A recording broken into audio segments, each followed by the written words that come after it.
listening to Redman in the House. Hey, it's a podcast. Welcome back to another Stack Pack. Hey, we're ready to get at it. Episode of Redman in the House. Hey, it's a podcast. As always, I am RBV Richard Bratson Vickery, joined by the one, the only, the Hall of Famer. What's your note today, Redman? What's my note? Redman. Oh, in the house. in the house. Hey, I heard it's a podcast. You heard the podcast. I heard it's a podcast. I tell you what, Rich, I don't know how I'm going to pay you with all them good accolades you put on me, that build up, but you do a hell of a job, brother. Hey, the word has been spreading each and every show. We are growing our audience, more interactions on social media. We absolutely love it. Hey, do us a favor as we start the show here. Well, listen through. Make sure you hit that, copy that link thing. Share that to your socials. Let everybody know why they should be joining us here on Redman in the House. Hey, it's a podcast. But Redman, as you and I were cruising down here to our favorite recording location, Harrison, Ohio, VFW 7570, we had a rather interesting conversation. I want to touch base before we get to all of our awesome staple segments. I know we got some big teams, some big names, some cars to look at and all that. But you and I, we were just talking about what we're kind of watching from some of the other great shows out there. And there's so many, and they're unique in their way. We try to find our little niche, but we do enjoy not talking the technicalities or everything, but talking about the business overall. And one of our main objectives is helping grow the sport. And one of the conversations that we had was dwindling crowds, especially looking at something like U.S. Nationals, which had a great crowd, a great draw, but really nowhere what it was in its glory days. And we talked about how numbers are declining across the board, local tracks to the big leagues, all of that there. You had some ideas, instead of the mindset of track owners, crews, drivers, all that waiting for new competition, new participants, new fans to come to us, we need to go to them. Right. Well, NHRA started the Junior Drag Racing League for the kids, which was great. And it got some involvement. But also in Junior Drag Racing, it's kind of like Little League. Kid loves to play baseball, right? Till he gets about 16, 17 years old, and he finds out what girls are and cars are and iPads are and other things out in the world. So he kind of drifts away from the sport. How many guys you really known in your life to be a professional baseball player, right? I mean, I never played no more, so we have to look at some things we can go to. And I think sometimes that we miss the boat on our kids. The kids now don't know what good muscle cars are. And they know the new ones, the new Camaros, new Challengers, new Mustangs to a point, but you're into all the foreign cars in a way. And it's not a bad thing, but that's what they can afford. That's what they know. And they don't know really what racing's all about. And I think I had an idea once, and if you could get a guy or a gal who's a good conversationalist, start working a school a week. Go in, when school year's going on, see if you can work the school to have a session where you can get kids that are interested. Maybe they'd have to sign up, and you go in and talk about what drag racing's about, what they would see if they came.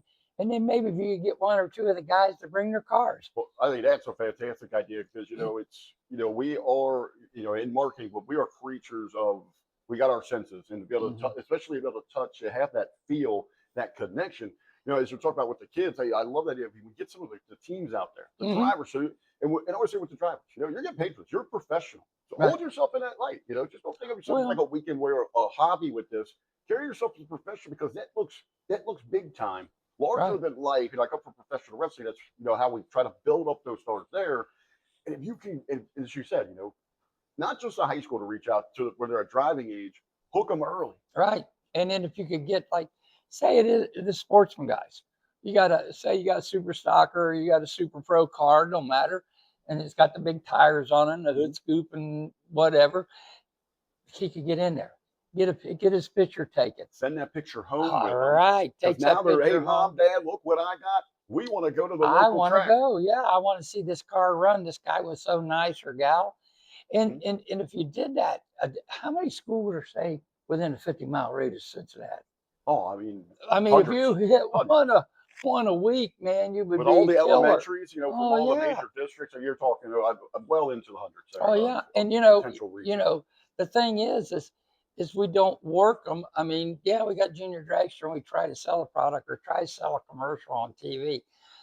But a lot of things, if you want to get people there, I remember doing car shows. I still do them. The personal effect of me walking up and handing you a flyer while you're sitting there by your car going, it sure is a pretty car, Rick, you got there. How long you had it?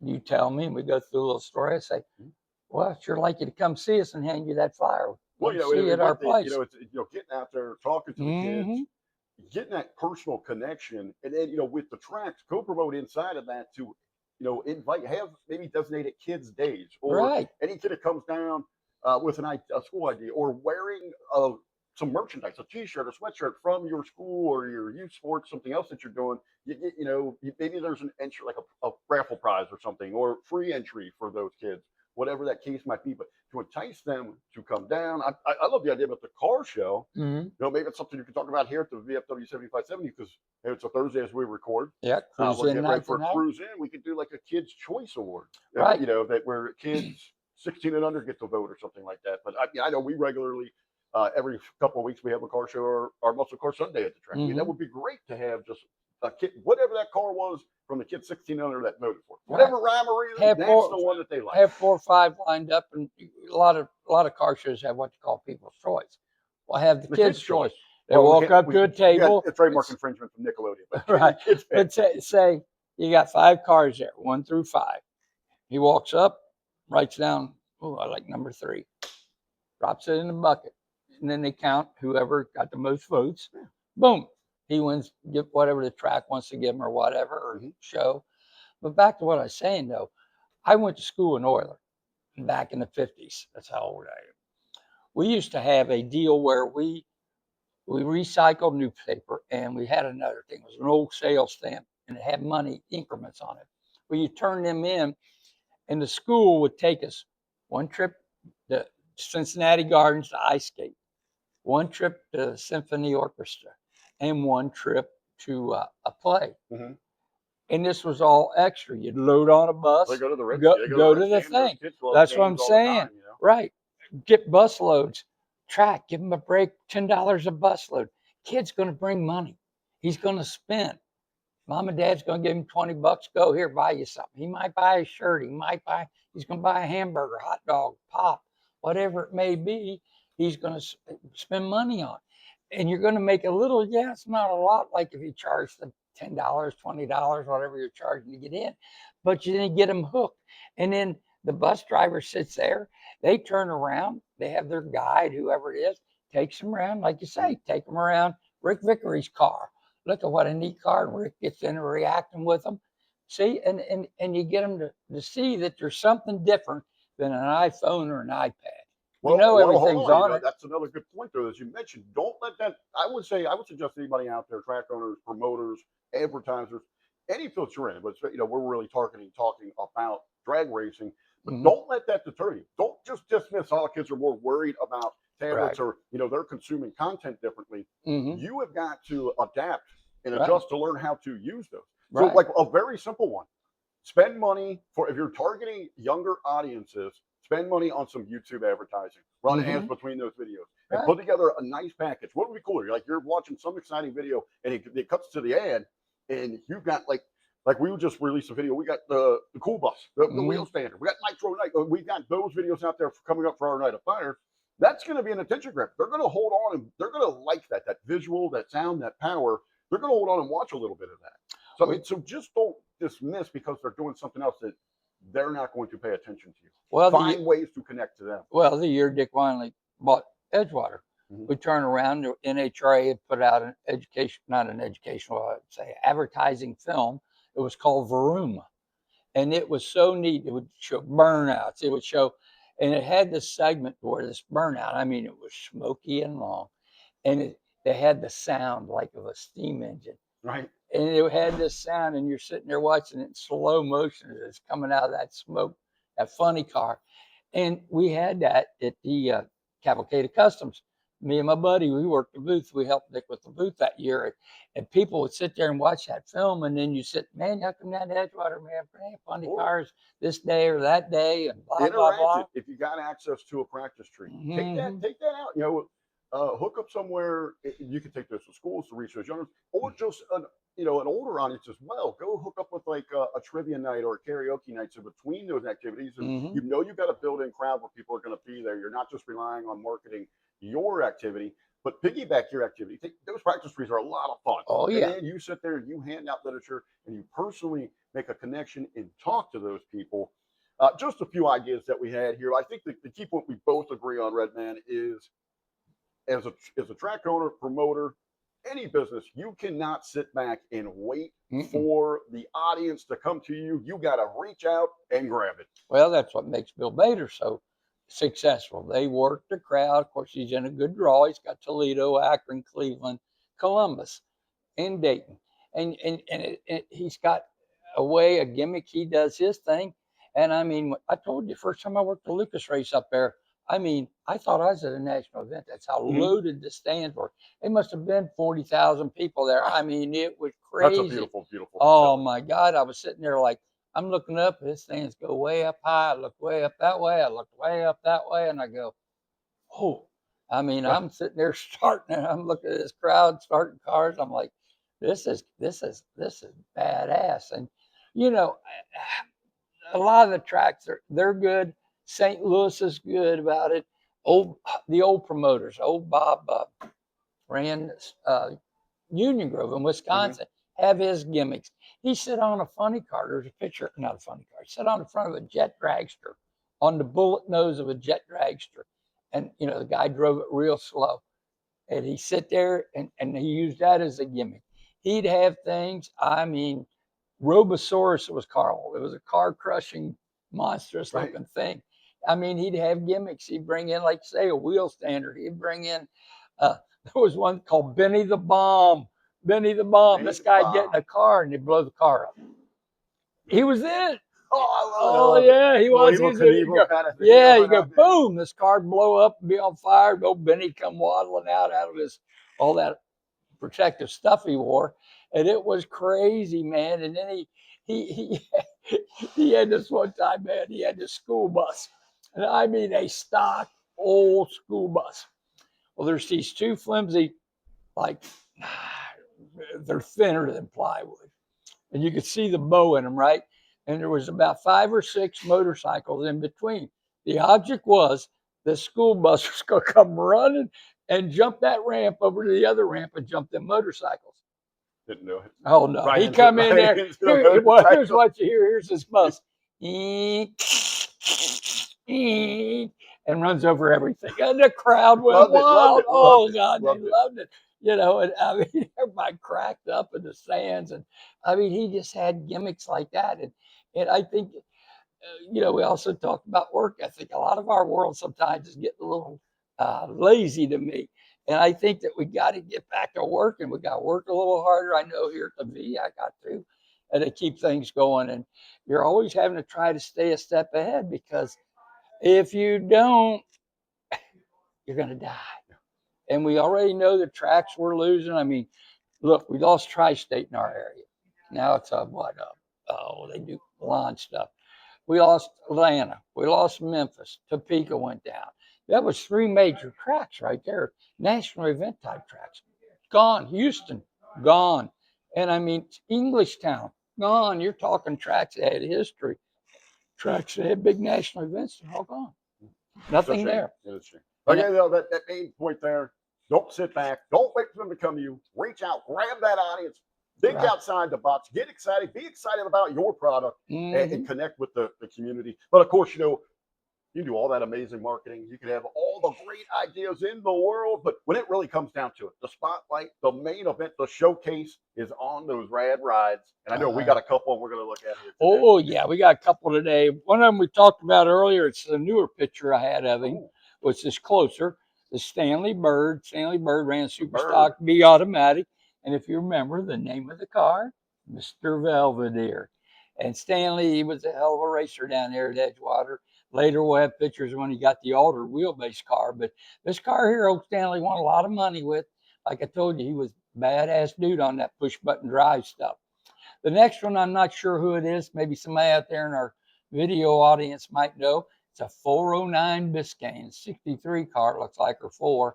And this car was bad. I mean, no decals, no nothing, but it was stout. He ran AA stock, and there's nothing like sound of 409 with open headers. And when you're that close to it, it's right. like, I mean, oh my it's right goodness, on top of the crowd there. They're packed along and the then you fence. see the guy in this picture where he makes sure you's lined up right, make sure the track was right. And there were some great cars back then. And this, I was standing down on the ground. I wasn't in the bleachers where I normally sit. And that's why those two are a lot closer. But that 409 was a stout car. I mean, I'm not sure who had it. Somebody out there might know. That's why I hope you all reach in. If you see something or chime in on our deal here, let us know. I mean, I'd like to know because some of them I can't remember, and I just like to know. Well, as we start here, we transition the regular segments here. Let's jump into this because we got Mr. Vell here. We were talking about that marketing fun grabs for the audience. Let's start with some of those car names that you like. Oh, car names. Well, I got two that's strange this year. My first one is the Green Elephant. Right. Funny car out of Division 6. Frank Hall drove it for a while, and I forget who the other guy was. But he ran the car, and it was called the Green Elephant. Had a little elephant on the side. And he'd come around Indy, and he'd run a couple of races on the east side of the Mississippi. But basically, it was a West Coast car. But it was neat. I think I got a picture of that. It'll come out later, too, and we'll remind you when we get to it. Another one I got's an East Coast alcohol funny car. I always thought this name was neat. The Boston Strangler.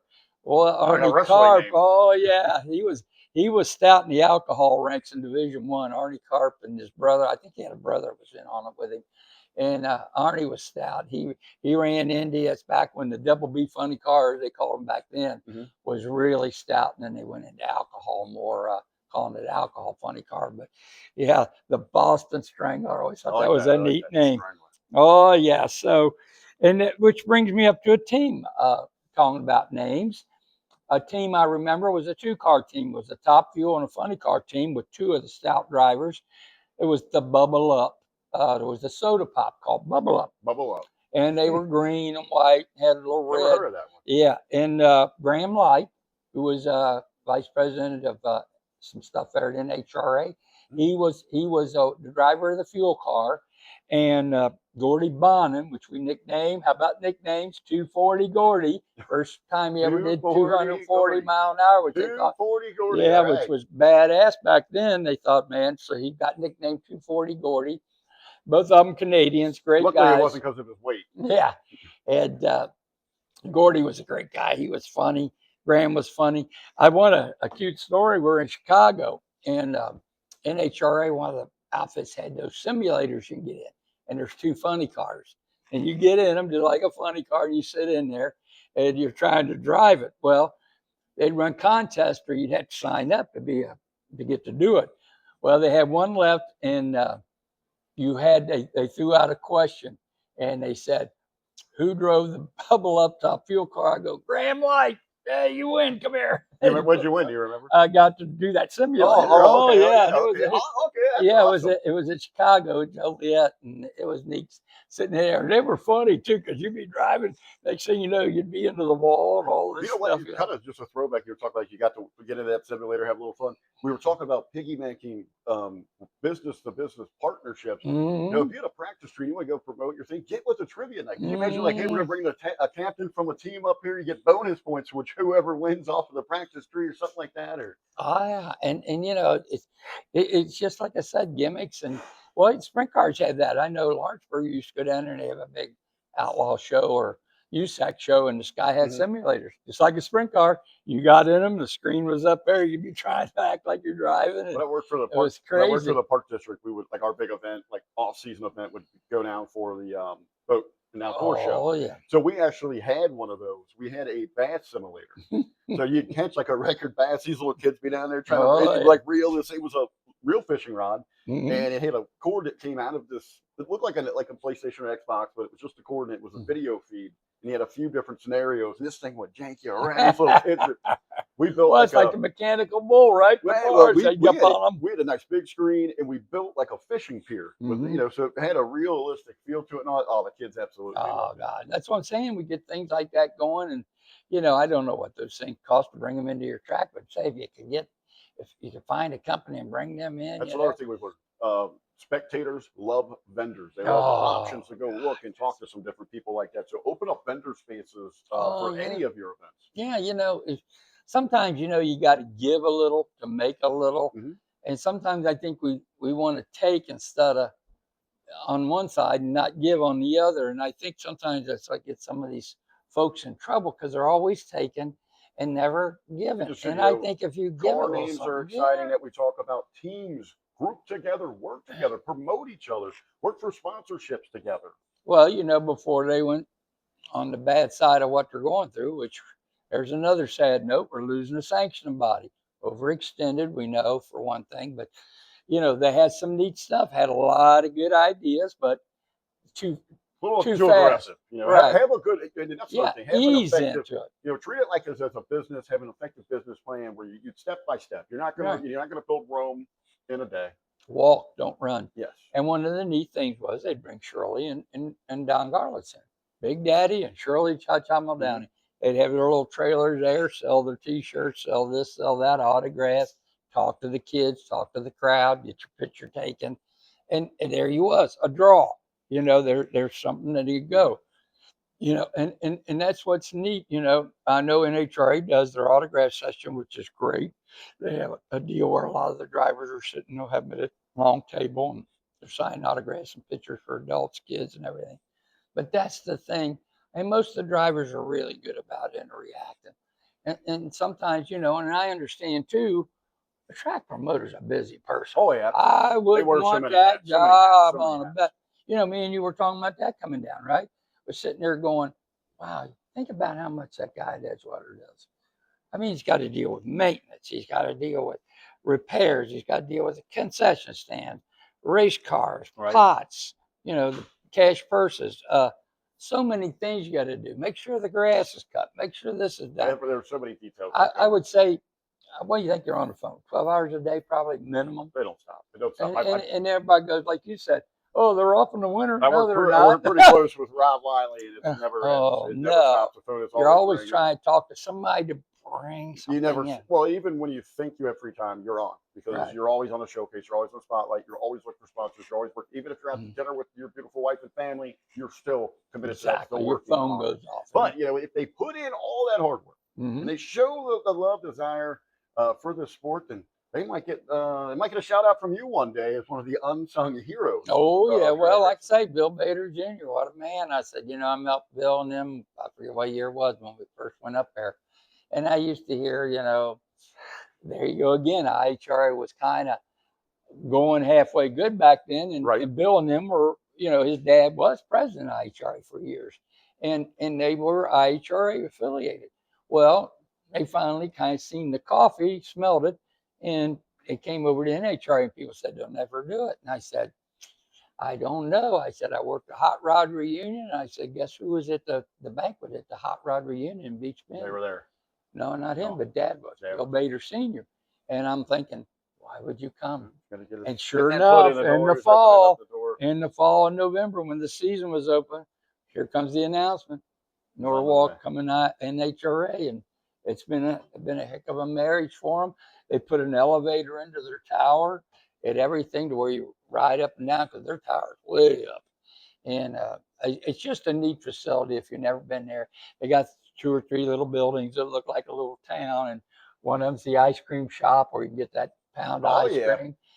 Then there's the regular food court thing, and then you got their T-shirt. Just a beautiful souvenir place. Beautiful great place we've never been. Who else we got here? All right, the last thing on my agenda today is, we're talking about kids. We're talking about families, right? Well, here's where the kids come from. The racer. So we've been talking, grandfather. Yep. It is a very generation coming down through the ranks. And one of them is one of the baddest drag racers in history as far as sportsman drag racing goes. Hard guy to get to know, but once you know him, he's a dynamite guy. Dan Fletcher. Dan Fletcher has won probably over 100 some national events. He's driven stock, super gas, super comp, super street, and comp. And he's probably won a national event in each one, but maybe super street. And been world champion numerous times, had big time sponsors. He was sponsored by Summit a couple, 3 years. He was sponsored by, God, there was another sponsorship, Blue, I think Peak, when John Force had the Peak deal and everything else. With his sons, Tommy and Timmy, they drive. Dan's probably got a garage full of race cars, different ones, K-Stock Automatic, whatever. He's got a new Camaro. He's got his original 69 Camaro. And one great racer, and the kids are great. I don't know if it's Tommy or Tim won an event. I know they've won some Lucas races, and they're stout. And that's where we're getting the young folks. But we need some from the outside.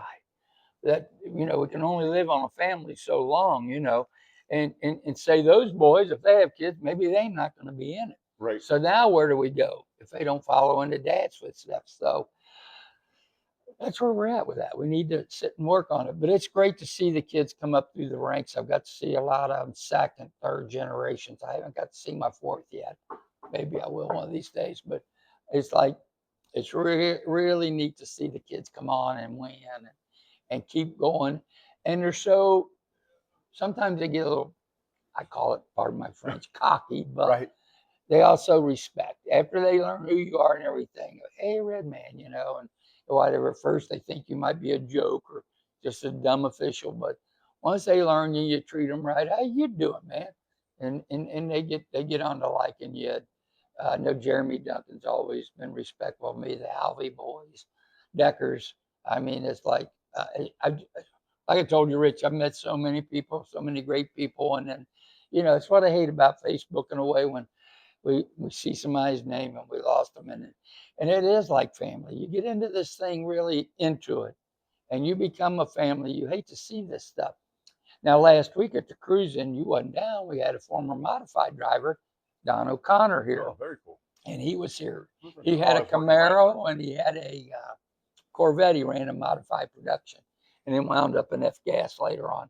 But he was here. We got talking things about drag racing, and he had a nice little Chevy 2 out here. And I talked to him about maybe coming on the show because we did a radio show with Steve Little one time, me, him, and Don Will.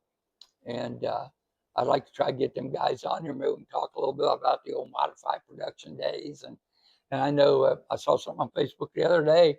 What about modified production? NHRA's bringing it back. Like Don said, you got to be able to run 7/10 under in comp, or you're nothing. You're nobody.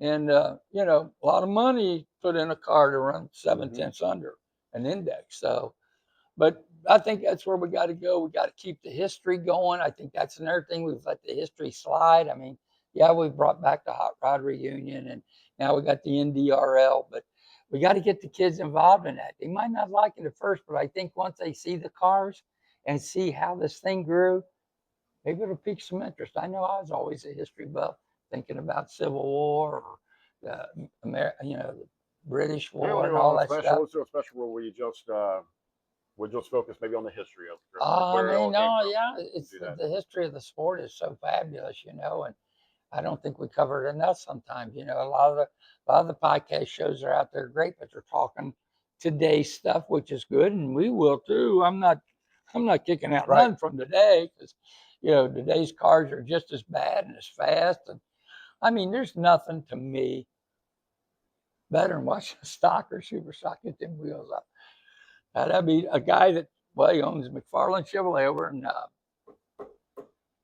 down A1A. What is that? Oh, come on up, Maysville. McFarland Chevrolet. Brad, and Brent, and them boys. They run Camaros. He had a '68 Camaro. We're in Columbus one year. Points me. I had that track really hooking this stick car, and he got up, and all four wheels were off the ground. Wow! The bumper just happened to keep him from going. Oh wow! All the way back. I mean, she was straight up and down, and when she come down, the front wheels went. Jeez, and yeah, he come down. Mike McKinney's dad, Roy, did that one time. The old Firebird, they had super stock. He got up at Indy one time. But there's nothing neater than seeing that. And then a 4-speed car carrying the tires and four gears, or getting it back up. You see them go out there, they carry it, and back up, and back up into fourth with a little one. I'll tell you, them were the days. Oh God, I'll tell you a show I like to really see it. I know I try to cost a little bit, but I think would be neat at Edgewater if we can ever afford them. Is that Southeast Gassers? You got to have a clutch pedal. It is a 4-speed, and the body. We have great gassers. Well, you got stick cars. I know that. Oh, what is it? UMTR. Yeah, UNTR. But this is actually gassers. You can't have nothing newer than like 66 or whatever, and it's neat. It's got to have a clutch pedal, or you don't race with them. I mean, there's a Pontiac, 57 Pontiac. Who would ever drag race a 57 Pontiac? Called the Joker. Call them out names. The Joker. And that car, if you watch Facebook, it's on there once in a while. Hammer time, man, when that car leaves. It is badass, I'll tell you. So, but that's about all I got this week, Rich. We've had a good week again. And I tell you what, love you people. We want you to get on here with us. React. I mean, if Rich don't tell me, I don't know who's on here, who's not, or not unless you get on my Facebook and let me know you're watching. I know I get, like when I pass, a lot of people reach out to you. You know, well, they'll hit the like, you know, and a couple of them will say good show or whatever, you know. But I'd love to get some reacts, especially if I know some of these cars. I don't know who's old enough to go back with me with them. I know guys like Rick Winchester and them might, but I don't. Yeah, Rick's close to my age, so they might know who some of these guys are. But Dallas Kelly, if we could ever get him in, he might know. There we go. I have to work on Dallas. I have to get a hold of Nora and see if I can get Dallas in here with us sometime. All right. Well, that's going to wrap things up for this episode. Hey, you've been listening to Redman in the House. Hey, it's a podcast. See y'all.